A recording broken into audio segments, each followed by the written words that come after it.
Мы сегодня встретились в Баджин кафе, чтобы приятно поболтать за чашечкой чая с очень интересной персоной.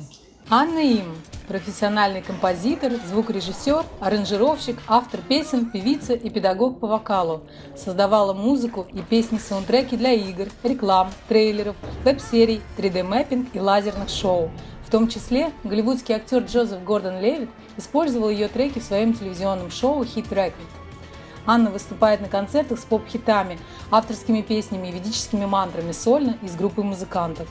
Также Анна ведет групповые мастер-классы, индивидуальные занятия по вокалу. Аня, расскажи, пожалуйста, почему ты решила стать композитором? То, что я решила это сделать, это произошло как-то практически само собой. И сначала я этому сопротивлялась даже. Я помню, что, по-моему, в 11 классе я сказала, что никогда в жизни не стану чокнутым композитором, потому что со стороны мне казалось, что все композиторы, они немного такие странные и сами в себе все время.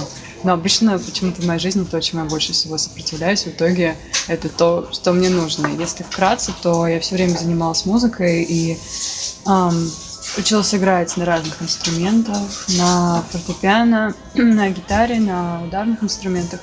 Но мне было скучно осознание того, что мне придется играть один и тот же приблизительно репертуар все время. То есть какой-то репертуар, который музыкант должен выучить для того, чтобы достигнуть следующий уровень. И он примерно один и тот же для каждого, кто учится.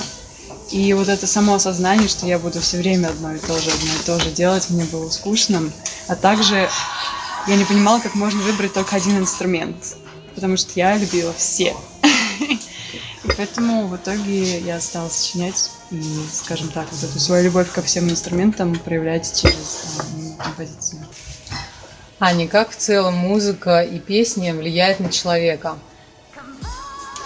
Это зависит от того, какие именно песни и музыку слушать. Если это песни, написанные, скажем так, как большинство песен, которые сейчас крутятся в средствах массовой информации, просто о вожделении, да, какой-то похоти, соответственно, они отражаются в подсознании тем, что мы настраиваемся как бы на эту волну, и наше как бы сознание становится, скажем так, слегка озабоченным.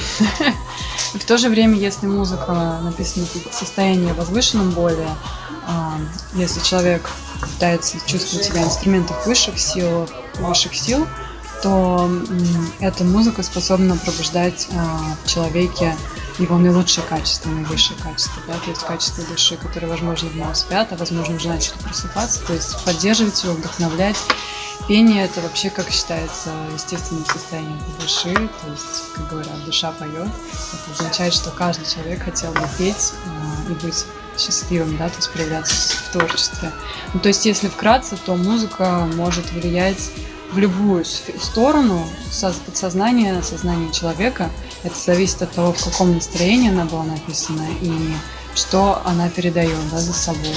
То есть через музыку можно передать любую эмоцию и взаимодействие с мозгом и в том числе с душой человека, произвести любое, в том числе гипноз, да. И через музыку тоже возможно. Насколько важно раскрыть творческий потенциал для каждого человека? Очень важно, потому что творческая энергия – это жизненная энергия. И, может быть, стереотипно думать, да, что творческая энергия – это что-то именно связанное вот с музыкой или с пением или с танцами, да, то есть, грубо говоря, вот какие-то виды искусства, которые, очевидно, да, являются искусством, но в то же время творческая энергия, она может проявляться вообще в любой деятельности. И будучи там программистом, любой профессии вообще, и просто мамой, кем угодно. Это важно, потому что это жизненная энергия, энергия божественная, да, энергия Бога. А для нас эта энергия важна, потому что мы, как душа, являемся частью, да, божественной энергии. И без нее мы как бы не живем, без нее мы увядаем, и у нас начинаются депрессии, мы не хотим жить и не видим смысла, да. То есть, если мы в какой-то степени проявляем, да, вот эту божественную энергию, то есть творческую энергию через себя, то мы чувствуем себя счастливыми, потому что мы чувствуем себя на своем месте как вот часть целого с чем-то более высшим. То есть в этом смысле творческая энергия – это неотъемлемая часть жизни, и это не обязательно занятие только музыкой и танцами. вообще вся жизнь в целом может стать огромным творчеством. То есть можно относиться ко всему с творчеством. Аня, скажи, как максимально раскрыть свой творческий потенциал, чтобы творчество было благостным, а не каким-то другим? Чтобы творчество было благостным, нужно вести соответствующий образ жизни, который можно, да, называть благостным. То есть он подразумевает под собой в том числе вегетарианство, и то есть отказ от курения, да, каких-то вот вещей, мешающих, да, сознанию, чтобы оно было чистым. То есть от курения, от алкоголя, от каких-то непонятных связей, да, с противоположным полом и так далее. И максимально тогда это, как бы скажем, поможет максимально развиться творческому потенциалу, потому что связь будет более чистой, да, со своим внутренним я. И что благоприятно, конечно, влияет на развитие творческого потенциала, это воспевание мантр, ведических баджанов, можно просто какие-то молитвы, потому что это именно все равно направлено на соединение с внутренним, да, потому что этот потенциал раскрывается сначала изнутри. То есть нужно наладить свою связь с внутренним. И нужно заниматься своим любимым делом обязательно. Потому что именно в любимом деле можно развить свой потенциал максимально. Потому что все, что мы делаем с любовью, да, мы можем сделать действительно красиво по-настоящему. Расскажи, над каким проектом ты сейчас трудишься? Сейчас я как раз работаю над созданием альбома ведических баджанов. Я уже начала это давно, еще не знаю, сколько предстоит, но это очень интересно, потому что благодаря нему я себе ставлю такие, скажем так, достаточно трудные цели, потому что ведические мантры и баджаны петь не очень-то легко, скажем так, нужно их учиться осознавать, чувствовать. И по оркестровке там тоже достаточно трудное задание, то есть для меня это как вот возможность перейти на новую ступень себя как композитора и исполнителя в том числе. Также я сейчас веду занятия по вокалу групповые, индивидуальные, в том числе как раз в баджан-кафе. Раз в неделю проходят занятия. Мне очень нравится видеть как раз результаты учеников.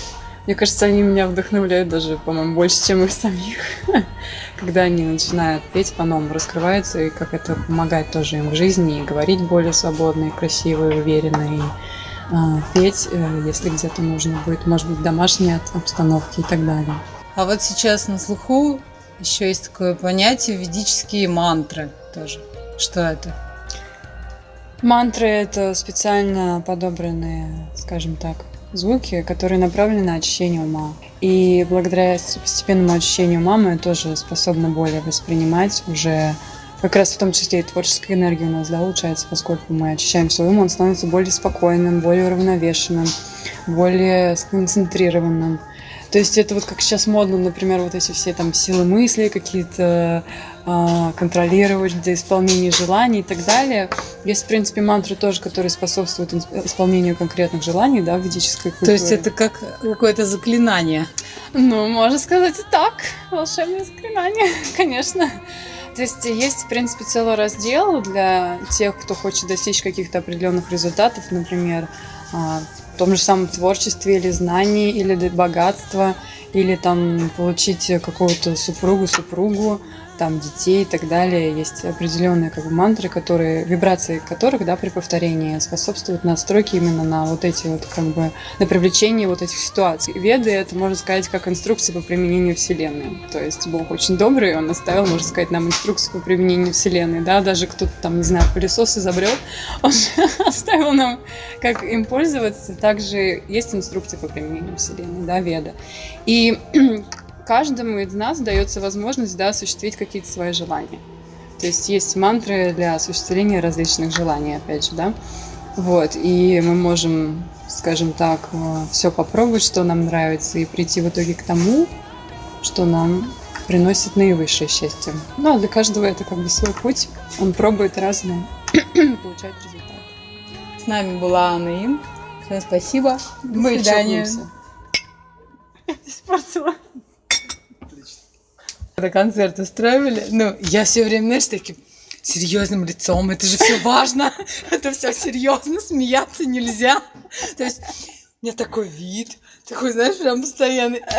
И потом что-нибудь раз, Вот что-то такое проскальзывает. То есть мне не надо, чтобы было смешно. Я как бы не хочу. Я хочу, чтобы все было вот типа правильно. Типа правильно, да? Но потому что правильно не получается какой-то косяк все время. Нормально. Это уже снималось? Нет, сейчас я спрошу. Ага. Ну, а теперь немного Юмора. Юмор ФМ. как сказать, теперь Самый конкретно по вашему творчеству. конкретно. Ну, а теперь Спокойной ночи, малыши. к вашему, ну, как сказать, Перейдем к вашим вопросам о вашем творчестве. Ты нет, хотела это изначально. очень официально. О вашем, блин, о твоем. Ну, а теперь... Скажи, Расскажи нам о своем творчестве, собственно, все. да, а что ты сейчас вообще Что ты делаешь? вообще Чё поешь за вообще Баджин? щас- Что за фигню поешь? Да. Чё ты там вообще калякаешь? на фигню поешь в каком-то языке, не тарабарском.